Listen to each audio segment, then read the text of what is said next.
Welcome to Crafting and Stampin' with Carrie B. Today I'm going to take you through my idea for jazzing up a regular old candle to turn it into a great centerpiece for a bridal shower or a nice gift for a friend. Come along with me and I'll show you how. You might not know this about me, but I had gardenia scented candles at my wedding. And a friend of mine recently found that out and gave me one, and I thought, oh man, how fun would it be to make this into a centerpiece? So I started coming up with a monochromatic plan, that is just to use one color, to get a little belly band or sleeve that I could put on around the outside of this candle, and I could reuse it. So I started with watercolor paper and I ran it through my embosser, and I used the Hive 3D folder that comes with the Honeybee Home Suite. And my little trick for using the embossing folder is that I spritz it with water first and then make sure and run it through fold side first, otherwise it'll snap that embossing folder in half. And the band that I was making was a little longer than the embossing folder, but that didn't stop me. I just went ahead and put it back through the embossing machine, just the part that needed to be embossed. So it works out great that way for a nice little texture, because I really wanted something organic and gardeny feeling. And the Hive embossing folder looks just like a beeswax candle. I love that. I glued the two pieces together. You can see there I wrote the measurements down and let that dry. And while that was drying, I used a painted rock to hold it down. I went ahead and cut some ribbon that I'm going to use to reinforce on the inside of that band to keep the flexibility of the paper and kind of get a little bit of structural integrity. Originally I cut a really long piece of frayed ribbon because I wasn't sure if I would tie it in a bow, but I ended up cutting it to size. Here I'm adjusting the size of the band to fit just around the outside of the candle with not a lot of overlap. I use pinking shears for that, just for the texture. Originally when I started this design I thought I might embellish the lid to the candle, but you'll see later on I changed my mind on that. I used a circle die to create a circle for the top.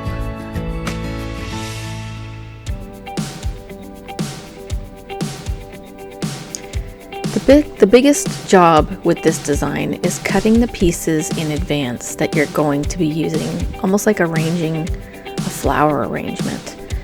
I used several different sets of dies that I have. The iconic die set, Shaded Summer, which was a celebration offering last year, Flowers of Home, which is available in the mini catalog, and Honeybee Home, which is also available in the mini catalog. Again, I just used all white, cardstock, and watercolor paper. And I thought, I might want to use this wood grain paper as well for something, maybe to back something. It's a good option. It comes with the Heart and Home suite. I don't believe I ended up using it, but I thought, wow, it looks really good. And sometimes I just want to put colors and textures together that inspire me and then figure it out as I go along. And I started to pull the stamps for the Honeybee Home. Love those little honeybees.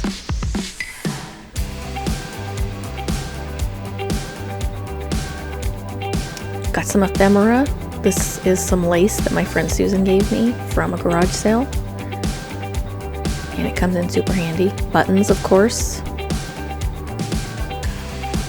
Maybe you have something around your house that in your craft stash that you want to include that gives it a nice homey rustic feeling.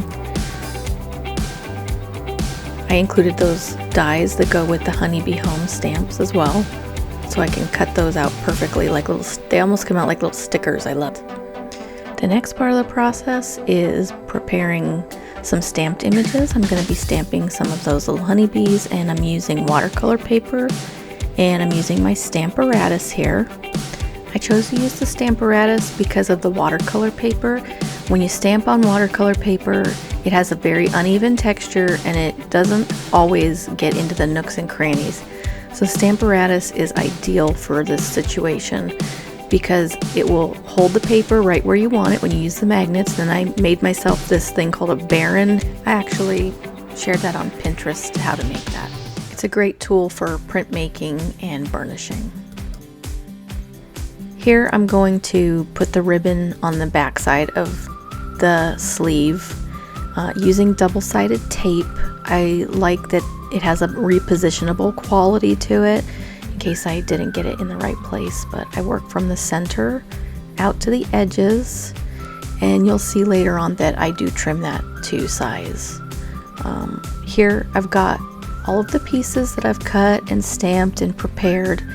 Now it's just going to be the assembly process, and it's a lot like arranging flowers.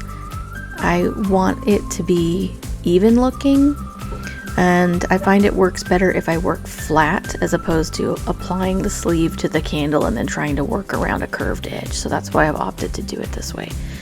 And again, I'm using double-sided tape because of that repositionable quality that it has. If your double-sided tape is super sticky, you can knock down some of that tackiness on your pant leg before you apply it. Kind of reminds me of those old storyboards that teachers in Sunday school used to use, you know, with the felt. You can kind of reposition things.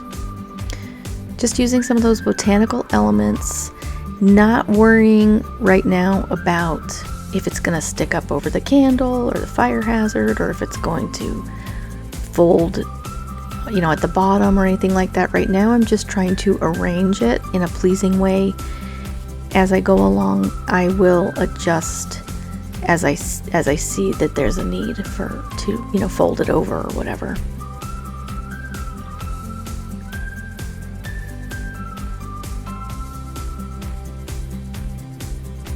The stamp color that I used, the Stampin' pad, Stampin' ink pad that I used was Early Espresso. Gray I think would also look really good, but I just happen to have Early Espresso on hand, and I like that vintage antique look that it gives the images. When I get an idea for a project, I sort of work backwards. I don't make a project based on a set. I go into my collection, I shop around, I feel what inspires me, and then I pull the elements together and then I start assembling them. That's kind of typically how I work. How do you work? Do you work the other way? Do you like to buy a set and stay very regimented in how you use it? Maybe just buy a color? I know that you have ideas. I'd love to hear what you do. Please feel free to reach out and share them with me on social media, on Instagram, or even Facebook or Pinterest. Here I'm attaching the ephemera, the lace. I'm using it like a band across the front that looks like it's holding the flowers in place.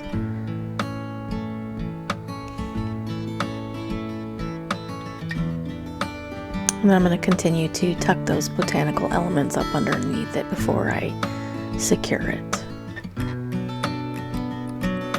Just kind of working back and forth. You'll notice I started with the larger pieces first, and then sort of embellished with the smaller elements around them.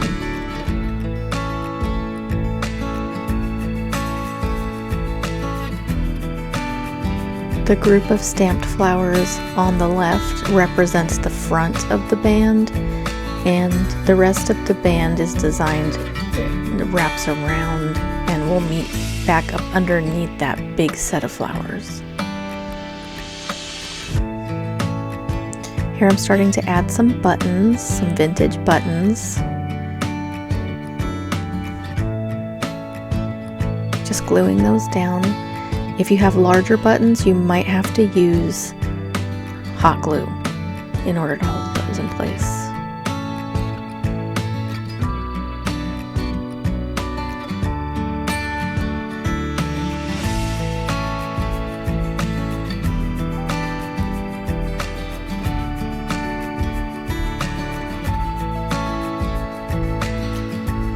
the total time I take to make something like this when I'm coming up with it the first time as a concept, it can be anywhere from, a few hours to, a day or so. And, then I edit down the idea to kind of give you the quick and dirty. And I make sure to record all of my measurements so that when I go in to make that printable for you that's available in my newsletter every month, that I can have all that ready to go in a nice, concise format for you. But the creation process is often very messy, and there's a lot of back and forth and deciding how you want things to be. So if your creation process doesn't look like mine, definitely don't worry about it. One of the last finishing touches on this is the Wink of Stella brush. It's a very fine glitter pen, and it's really fun to use. I just went in on the bees and did a little glittery. Here you'll see the band basically assembled. It's ready to go. A free technique printable will be available for this project in next month's newsletter. Please visit floppypoppygifts.com to subscribe today. It's at this point that I'm realizing I'm going to have to figure out how I'm going to attach this. And if I want this to be reusable, I'm not going to be able to glue it down. So I'm cutting a little bit of the overlap that happened because I put a button on the end and it ended up being a little too long. So I'm going to create almost like a corset closure where I'll be adding with a crocodile, which you can get, at any craft store. The crocodile is for adding grommets, so it'll punch holes. It's very powerful. It'll punch through multiple pages, great for bookbinding. And in this case, it punched through multiple layers of paper as well as ribbon.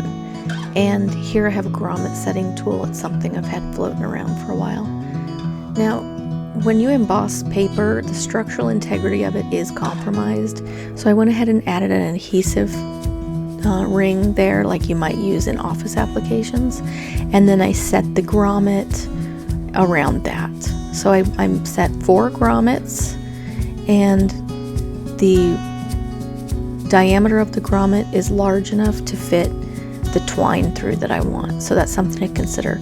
I do have some Stampin' Up! Grommets from a while back that I got online, but they are too narrow of a gauge to accommodate a very thick ribbon or twine. So in this particular case, I got some thicker, a little bit wider diameter of grommet to use for this application.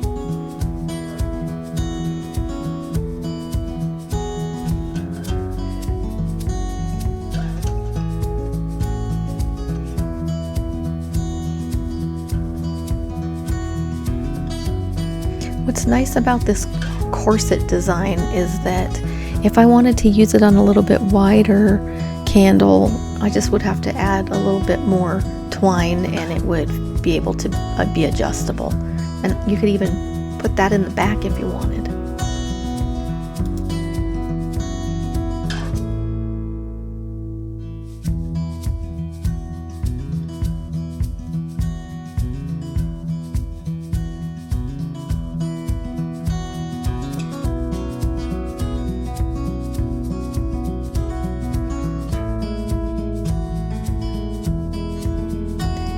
Here I'm lacing my twine right through those grommet holes, and that is the piece that's going to slide underneath. The other piece sort of overlaps over the top of it, and I can just tie that in place.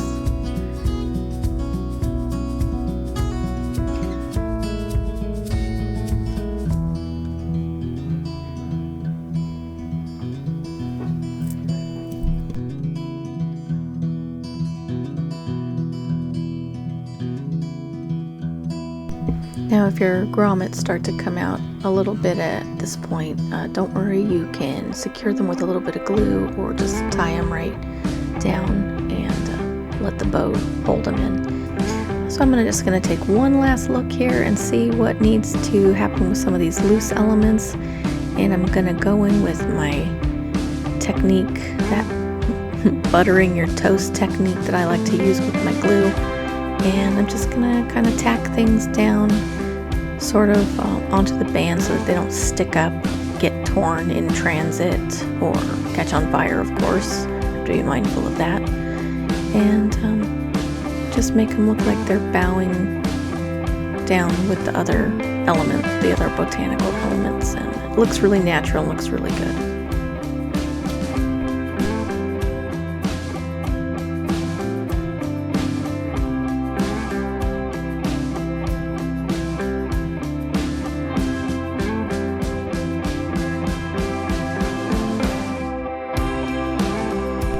The adhesive that I'm using there is the Tombow glue that we sell in the catalog under adhesives.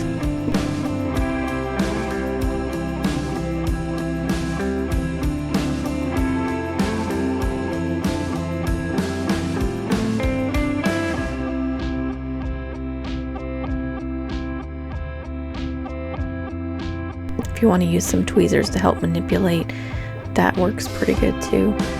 And this is the point in the project where the proof is in the pudding. Anything that's going to tear or fall off, it's going to have happened by this point.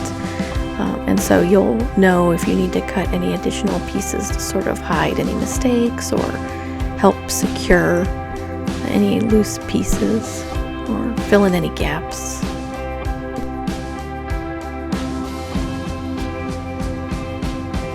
Last but not least, I am cutting one last piece for the top of the candle, and a gentle reminder that the shopping list for this project is in the description below.